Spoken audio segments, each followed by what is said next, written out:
ഇനി നമുക്കൊരു ബ്രേക്ക്ഫാസ്റ്റ് ആണ് ഞാൻ എടുത്തേക്കണേ. ഇതിനകത്ത് റാഗി പാലിൽ കുറുക്കണം.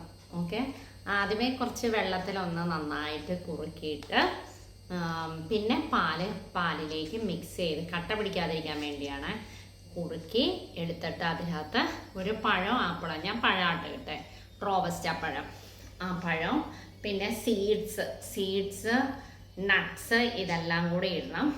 തലേദിവസം വെള്ളത്തിലിടണം കേട്ടോ. അതിട്ടിട്ട് പിന്നെ അതും ഈ കുറുക്കിയ റാഗിയും ഈ നട്ട്സും സീഡ്സും ഒരു പഴവും ഒരു 3 ഡേറ്റ്സും കൂടി ഇട്ടിട്ട്, സോഫ്റ്റ് ഡേറ്റ്സ് വേണം, അതും കൂടി ഇട്ട് മിക്സിയിട്ട് അടിച്ചാൽ മതി.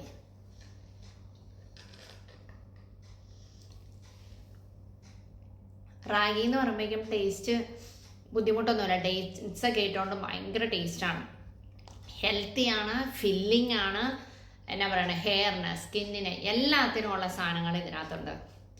കണ്ടോ, തിക്കാണ്, ഭയങ്കര നല്ലതാണ്.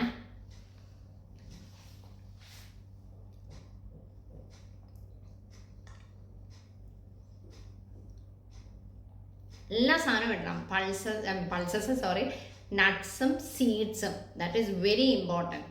എന്നാ വെച്ചാൽ അതിനകത്ത് ഹെയർ ഗ്രോത്ത്, സ്കിന്ന്, എല്ലാ സംഭവങ്ങളും ഉണ്ട് കേട്ടോ. അത് പ്രോപ്പറായിട്ട് ആഡ് ചെയ്തിട്ട്, റാഗി അയേൺ ആണ്, പാല് നമുക്ക് കാൽഷ്യം ഉണ്ട്, ഇതെല്ലാം കൂടെ മിക്സ് ചെയ്യുമ്പോൾ ഹെൽത്തി ആയിരിക്കും, എമ്മി ആയിരിക്കും, ഈസി ആയിരിക്കും. ഞാനും എൻ്റെ മോനും ഇതായിരുന്നു കുടിച്ചു കേട്ടോ ബ്രേക്ക്ഫാസ്റ്റ്. നേരെ അടുത്ത വീഡിയോ ആയിട്ട് ഇനി വരാം. Thank you.